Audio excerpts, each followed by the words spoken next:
한 주의 후반전이 시작되는 목요일입니다. 우리 하나님의 이끄심과 돌보심이 함께하기를 축복합니다.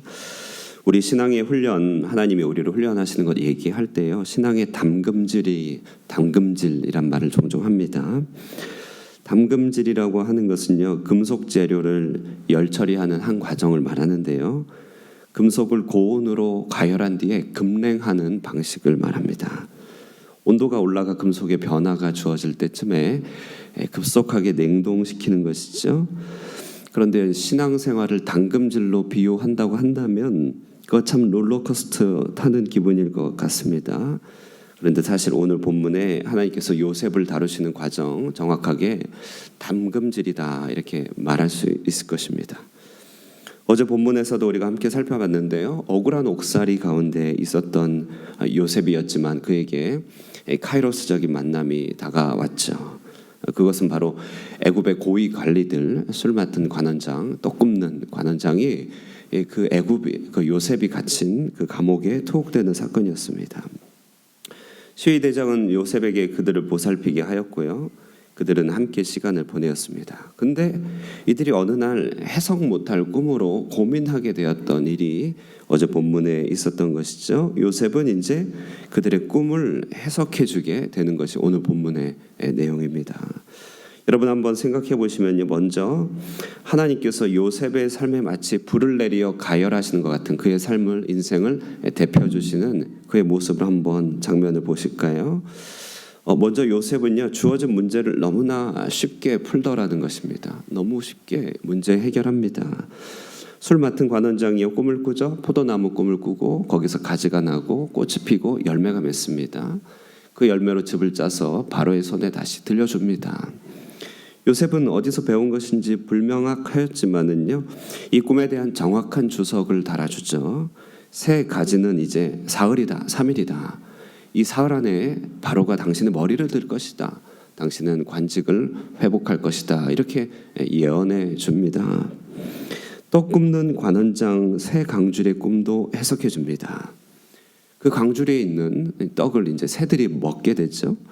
근데 이 역시 내용은요, 비록 이제 불행한 내용이긴 하지만 그것을 해석해 주는 데는 아무런 어려움이 없습니다.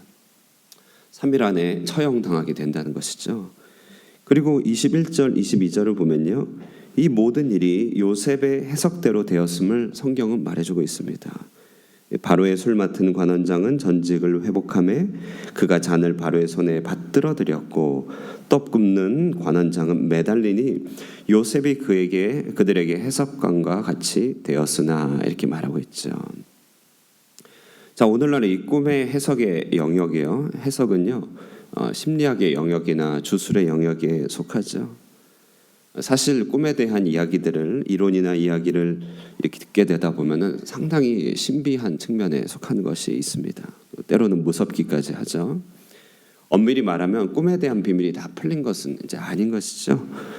다만 오늘날은 과학적 사고방식이 지배하기 때문에 꿈에 대한 상상이나 추측을 많이 제한하고 살기는 합니다만, 그래도 국사를 경영하는 입장에서, 큰 일을 다루는 입장에서는요, 아직도 점술과 역술 등을 의존하는 것들을 보게 됩니다. 일전에 얼마 전인데요, 이제 얼마 전도 아니네요, 한참 전이네요. 얼마 전에 북촌을 한번 갔습니다. 북촌이요. 가이드 통해서 갔는데 한국은 좋습니다. 가이드 공짜입니다. 서울시에 이렇게 북촌이나 서울 투어를 요청하면 공짜로 가이드가 붙더라고요. 서울시에서 양성하는 가이드가 있는데 그 가이드 통해서 북촌 한옥마을을 이렇게 거닐었습니다.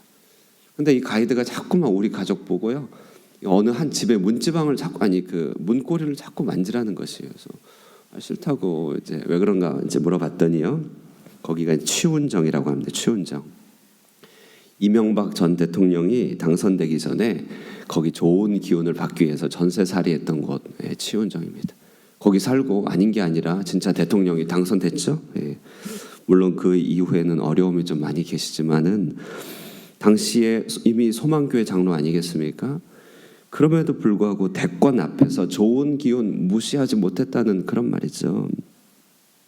우리가 알지 못하는 세계 속에서 점술과 역술과 같은 초자연적인 해석의 영역은 지금도 ING다 이렇게 얘기하는 것입니다.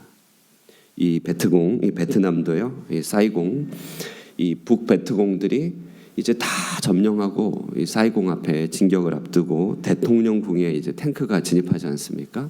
그때요 다 진입해놓고 그 바로 코앞에 두고 바로 진격할 수 있음에도 불구하고 며칠을 기다렸답니다. 왜 그런가 들어봤더니 좋은 날 받아서 들어가려고, 손 없는 날에 침공하려고 그렇게 며칠 기다렸다는 것이죠.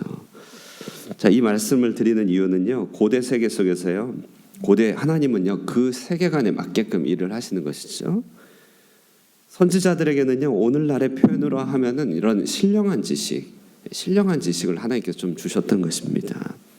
나라와 정권의 미래를 보게 하시는 안목, 오늘날로 치면 점치는 것 같은 것이죠.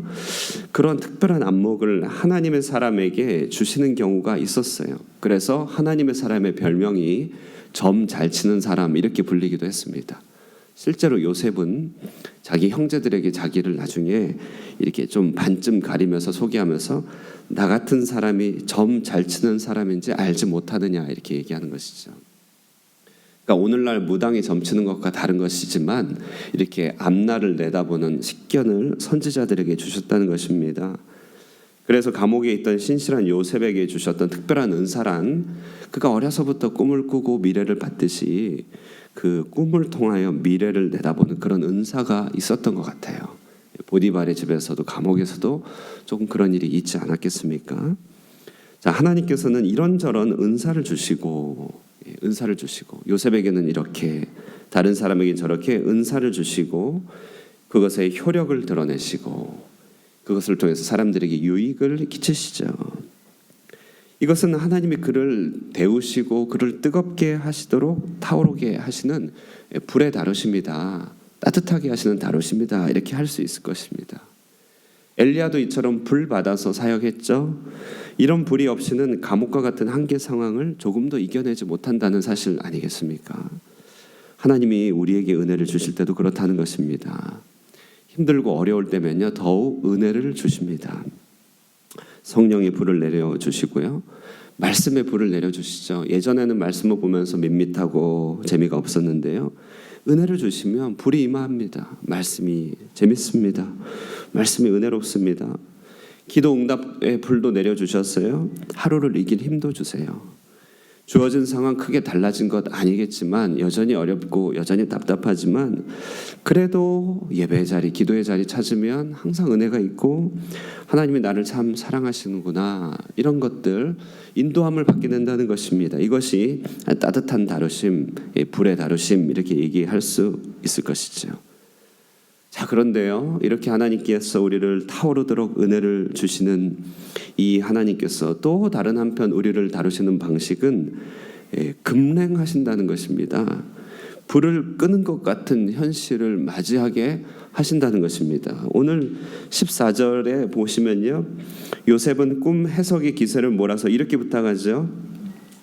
특별히 이제 14절 15절 보시면요, 당신이 잘 되시거든 나를 생각하고 내게 은혜를 베풀어서 내 사정을 바로에게 아뢰어 이 집에서 나를 건져주소서. 나는 히브리 땅에서 끌려온 자요, 여기서도 옥에 갇힐 일은 행하지 아니하였나이다.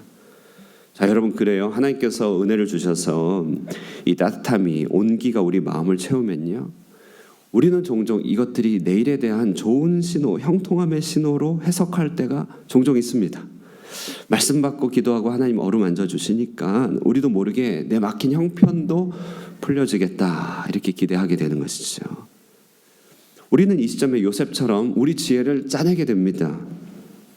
선량한 지혜죠. 기회를 선용하고자 하는 선량한 지혜입니다. 그래서 이제 되겠구나 하면서 이제 사람들에게 줄도 대고 이런저런 시도도 해보게 되는 것인데요, 이것이 틀렸다는 것이 아닙니다. 하나님께서는 이렇게 기회의 문을 열 때가 많이 있습니다. 바울은 기도 응답을 받고 마게도냐로 건너가서 루디아와 함께, 루디아를 만나 유럽의 첫 교회를 세우죠. 다윗도 오벳에돔의 집에 내려진 복을 보고 이제 하나님께서 일하시겠다 싶어서 언약궤를 이제 옮깁니다. 자, 이렇게 하나님께서 주시는 선한 일을 보고 불의 역사를 보고 기회를 얻어서 미래에 대해서 선하게 생각하는 것은 좋은 일이지만, 그러나 우리가 하나님께 마음을 열어야 됩니다. 어떻게 마음을 열어야 되냐면, 하나님께서는 담금질도 하시는 분이시다. 이런 거 마음 열어야 됩니다. 그래야 우리가 시험에 들지 않습니다. 담금질이란 무엇입니까? 하나님께서 지금까지 주셨던 선한 인도하심을 통하여 내일에 대한 기대를 하나님께서 일순간에 막으시는 것 같은 그런 금냉의 역사이죠. 23절 말씀 보실까요? 23절. 술 맡은 관원장이 요셉을 기억하지 못하고 그를 잊었더라. 잊었더라. 꿈을 해석해 줄 때만 해도 그가 잊혀질 것이라고 생각했겠습니까? 그러나 요셉 잊혀지고 말았습니다. 잊혀진 그 시간이 무려 2년 정도 된다고 합니다. 모든 신호가 좋은 것 같고 조짐이 좋은 것 같지만 그 모든 일들이 잊혀진 바 되고 무명의 언저리로 다시 던져지는 것 같은 가로막힘, 오늘 요셉의 인생 가운데 주어진 하나님의 담금질입니다. 우리에게 이런 일들이 종종 있죠. 이제 곧 11월인데요. 감사의 달입니다. 우리가 하나하나 기억해 보면 감사하지 않을 것은 없죠. 하나님 인도했고 좋은 것 주셨고 때를 따라 선하게 인도하셨고, 그래서 때때로 일일이 선한 일에 대한 기대와 또 하나님 주신 좋은 것들이 좋은 일에 대한 신호처럼 여겨질 때도 참 많았던 것입니다. 그러나 또 돌이켜보면 실제로 여러분 그렇게 되던가요? 그렇게 되지 않을 때가 더 많은 것입니다. 우리 현실은 제자리에 돌아올 때가 더 많이 있습니다. 분명히 하나님 좋은 거 주실 것 같았는데 현실은 여전하고 오히려 잊혀진 것 같은 이런 것 무엇인가요? 내가 착각한 것일까요? 내가 설레발친 것일까요? 신앙은 그래 단지 마음의 위안이지 그것인가요? 우리는 여기서 담금질의 원리를 한번 생각해 봐야 된다는 것입니다. 담금질 사전에서 이렇게 설명하고 있습니다. 담금질, 고온으로 가열한 금속을 금냉함으로써 합금의 내부에서, 금속이나 합금의 내부에서 일어나는 변화를 막아 고온에서의 안정 상태 또는 중간 상태를 저온 온실에서 유지하는 조작이다. 이 조작으로 경도, 튼튼함이 줄지 않는 것을 담금질 경화다 이렇게 말합니다. 무슨 말입니까? 한마디로 말해서 열이 가해지면 우리 구성이 느슨해지죠. 분자 구성이 느슨해지는 것 아니겠습니까? 그래서 단합이 약화될 수 있죠. 조직의 얼개가 약화될 수 있는데 금냉함으로써 하나님이 우리를 튼튼하게 한다는 것이죠. 단단함을 유지하게 한다는 것입니다. 담금질이 잘된 금속은 강도가 탁월합니다. 요셉은 당시까지만 해도 어떻게 하나님께서 자기 자신을 세울지, 바로 앞에 세울지 상상도 못했을 것입니다. 요셉이 원한 것은 단지 자기에게 주어진 상황을 벗어나는 게 있지만 하나님은 그를 향한 훨씬 더 큰 계획이 있으셨던 것이죠. 장차 그는 바로 앞에 꿈을 해석해야 됐습니다. 그는 강인한 정신력과 안목으로 무려 14년의 국사를 경영해야 했습니다. 그는 애굽에서 한 민족을 인큐베이팅하는 막중한 일을 감당해야 했습니다. 이런 일들을 위하여 요셉의 때는 더욱 무르익어야 했고 그의 내면 더욱 단단해져야 됐죠. 요셉은 모든 것이 해결되는 것 같은 그때 다시 잊혀짐을 통과해 가면서 오직 하나님 앞에서만 서는 법을 배워야 했던 것입니다. 어떤 일이 있을 때마다 우리가 사람을 의존하는 우리의 습성 얼마나 쉽게 고쳐지지 않습니까? 사람 의존했다가 실망하고 의존했다 실망하지만 얼마나 사람을 생각합니까? 만일 요셉이 술 맡은 관원장의 천거를 받아서 만약에 석방됐다고 한다면 그는 얼마나 빚진 상태로 살아가야겠습니까? 더군다나 그는 아직 주홍글씨가 지워지지 않았죠. 다시 바깥에 감옥으로 나간다 하더라도 그는 애굽에서 자리 잡기 힘들었을 것입니다. 만약 그가 살아서 집에 돌아간다면 더 큰 문제입니다. 형제들은 이 사건을 은폐하기 위해서 진짜 요셉을 마저 죽였을지도 모르겠죠. 혹 죽지 않았다 할지라도 이 부모 앞에 범죄를 한 이 아들들은 영원토록 용서받지 못하게 될 것이고 이 약속의 가정은 도저히 풀 수 없는 불화 가운데 휩싸였을 것이겠죠. 하나님만이 해결해 줄 수 있는데 요셉이 먼저 가봐야 좋을 것 하나도 없었던 것입니다. 그러므로요 우리는 담금질하는 하나님을 정말 신뢰해야 됩니다. 하나님이 우리를 통해서 이루시려는 구원 계획이 분명하면 분명할수록 담금질은 더욱 있을 수밖에 없다는 사실을 우리는 마음 열고 받아들여야 됩니다.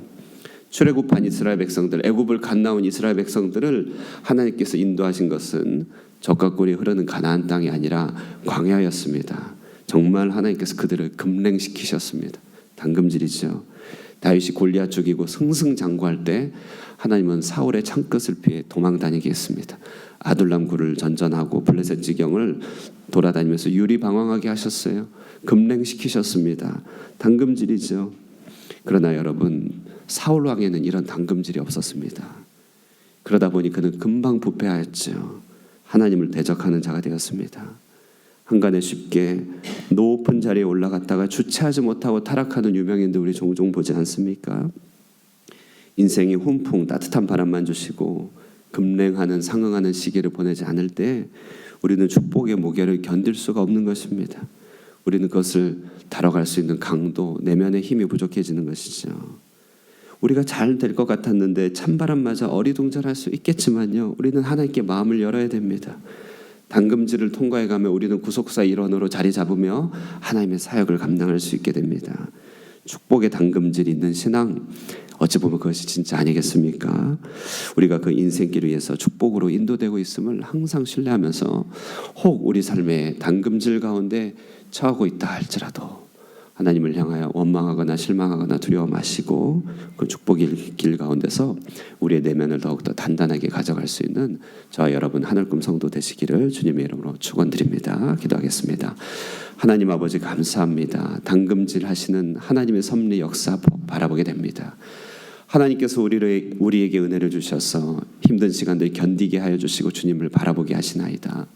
그것들이 내일에 대한 미래에 대한 기대가 되며 소망이 되며 그 길 위해서 주님 앞에 나아갑니다. 그러나 하나님 때로는 우리의 기대와 달리 좌절하고 절망하며 곤두박질 칠 때가 많이 있습니다. 그 가운데 하나님 실망하고 좌절에 빠지며 하나님을 원망하고 우리의 마음을 붙잡지 못할 때가 많이 있사오나 이것이 구원 계획을 이루기 위한 하나님의 당금질임을 오늘 묵상하게 됩니다. 요셉의 이 2년의 시간이 꼭 필요한 담금질의 시간이었듯이 우리에게 허락하시는 이 하나님의 연단의 과정 우리가 이해하고 신뢰하며 온전히 주님 안에서 준비된 사람으로 거듭날 수 있도록 축복하여 주시옵소서.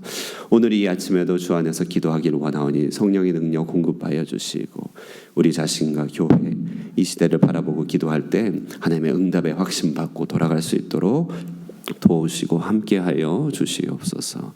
예수님의 이름으로 기도드리옵나이다. 아멘. 우리 담금질 하시는 하나님을 신뢰하며 찬양하며 기도하시고요. 우리 교회를 위하여 우리 개인을 위하여 기도하시고 돌아가도록 하겠습니다.